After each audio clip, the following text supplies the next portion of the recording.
Hello, everybody, and welcome back to Magic and Miracles, where you learn how to be the magician of your life. My name is Anna, and I created Magic and Miracles for all of you lovely people to inspire you and to really have your goals and dreams come true in your life, to really show you how to reach your dreams, how to reach your potential, how to reach that frequency of magic and miracles and wonder, no matter what, no matter where you are today, no matter who you are. No matter where you live in the world, just truly absorbing this information of I am the golden Buddha and I really do deserve much better. And I'm so fucking inspired again to share this with you, also because I'm not so sure if I'm going to be doing a live this week for personal reasons. All right, I might be away. I haven't decided yet. So stay tuned. But I really wanted to take a little moment at the end of my day to share a story with you. If you find yourself in a very difficult position right now, no matter what it is that you're truly dealing with tonight, well, it is night in New York City. But wherever you are tonight, I want to share this inspirational story with you. Many years ago, when I was first starting out my fashion, actually an additional fashion company, I'm not going to share what it is. It's a little too personal. But I was partnering up with Bergdorf, or so I thought, to create this collection for a very specific reason. Again, cannot disclose it, not so much that it being personal.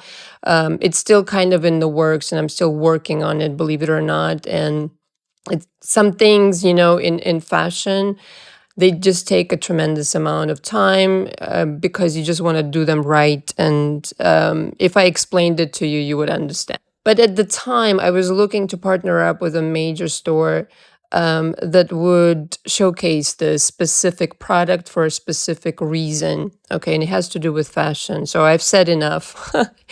And I was green, all right? It probably was my second year in business. And I was aware of being green. It wasn't that I wasn't aware.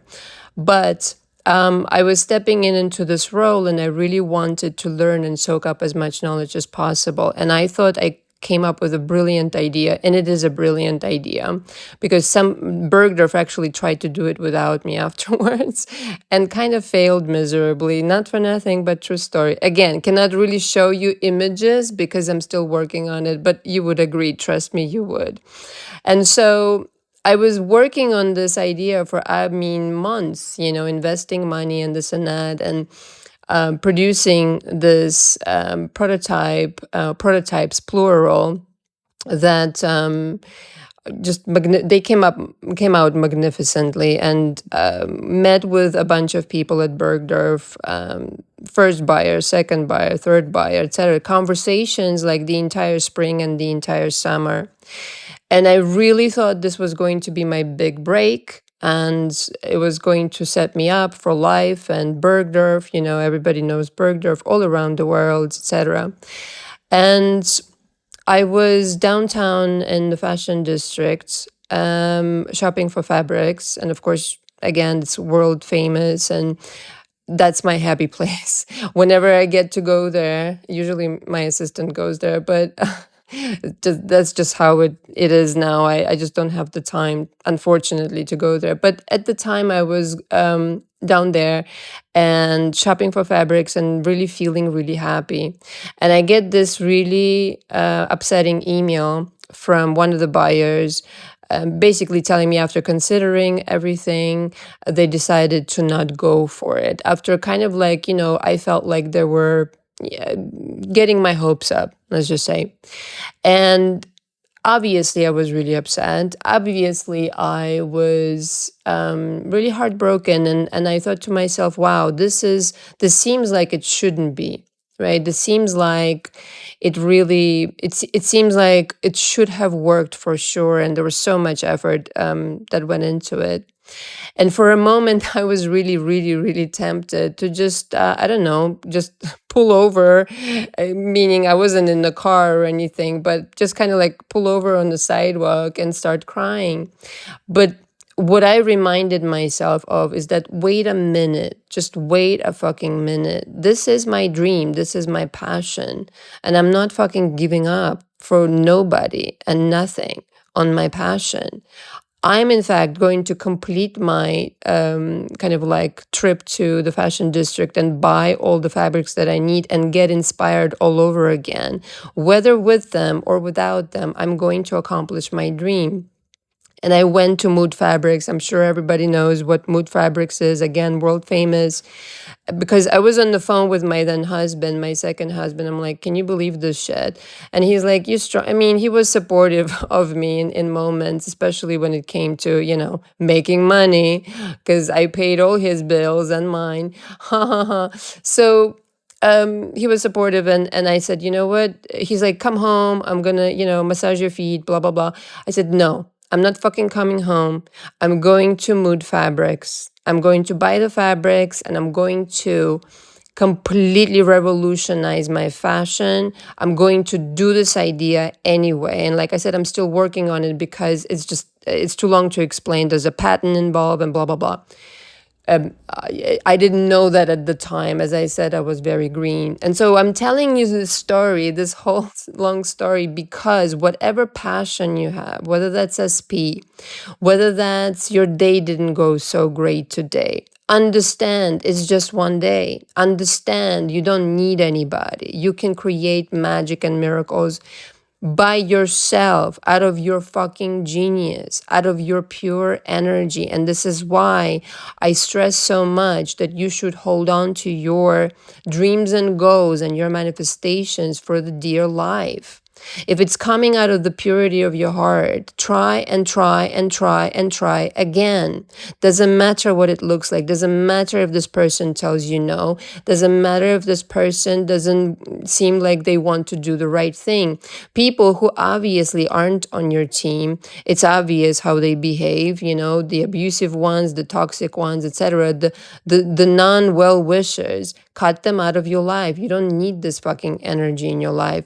And then at the same time, work on your energy and protect it at all costs, and know your passion and your dreams and your goals are your own. And you're the golden Buddha. You own that shit. This is your legacy. This is your destiny. Nobody can fucking tell you what is your destiny and take it away from you or change it unless you fucking let them.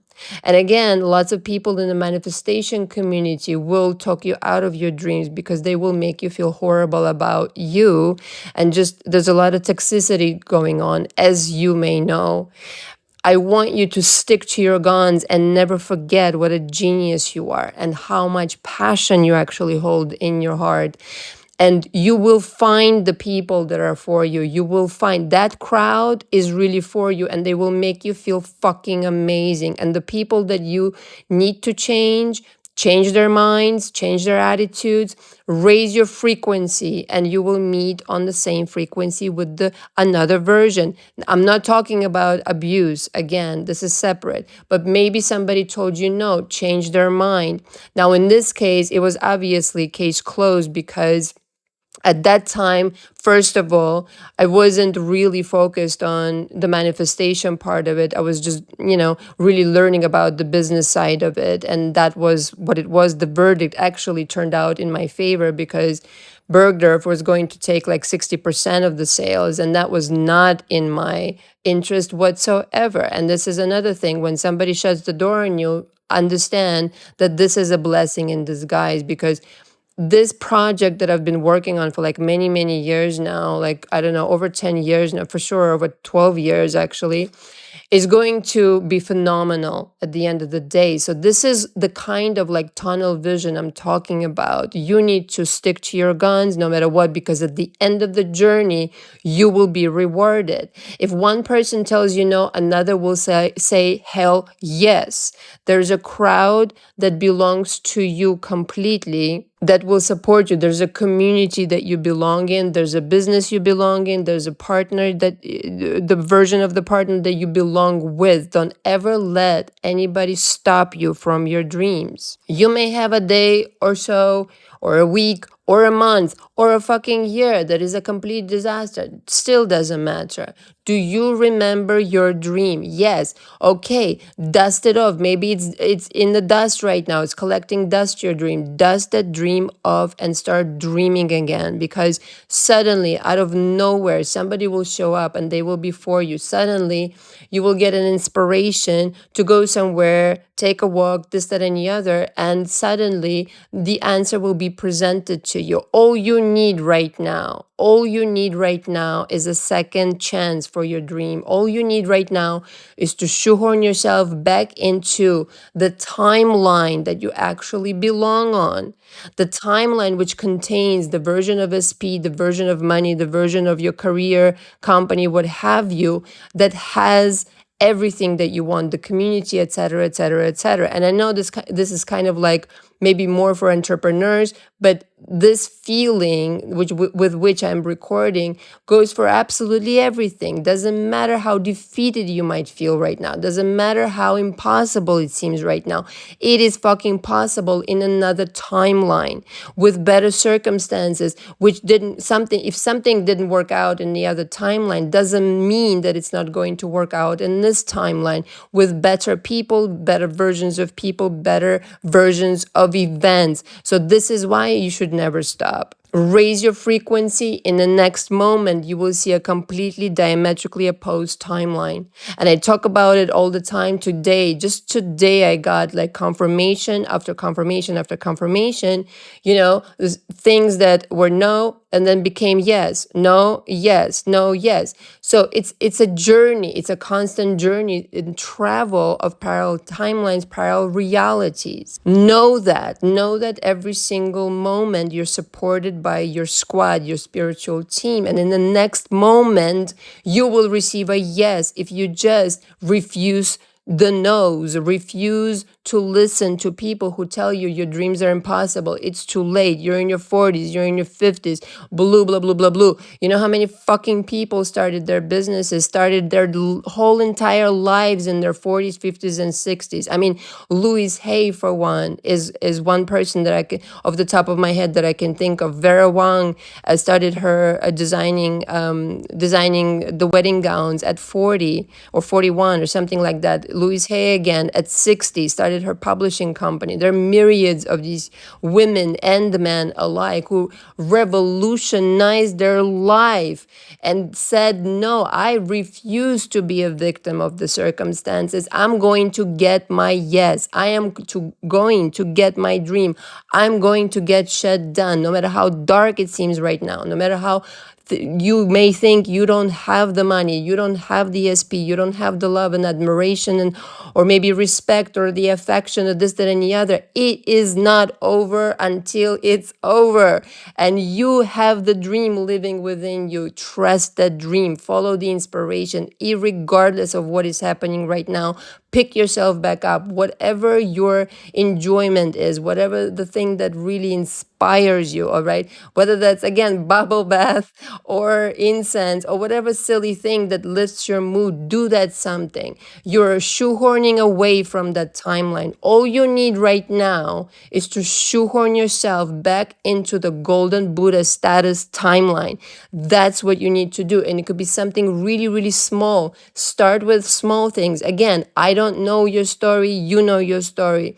You may have an arsenal of things right now that you may think of that will lift you out of that motherfucking timeline you don't begin with in the first place, with people you don't belong with the circumstances and events you don't belong with and never belonged with. It's okay, my darling. We've all slipped up. We've all felt sad. We've all gone through mama drama panorama. The important thing is that you don't give up on your dreams, because by God, the universe is not giving up on your dreams whatsoever, which is why it continues sending you signs like feathers and rainbows and butterflies and all this jazz. Can you believe in your dream again? Can you believe the manifestation is coming no matter what? Can you believe it's within you and it's just a step away of shoehorning yourself back into that timeline and refusing to give up on your dream? That's the kind of focus and relentless passion and ambition that dreams are made of. It's within you. Dig it out. And if you can't do it on your own, I'm here to help. Thank you so much for listening. Until the next. Ciao, ciao.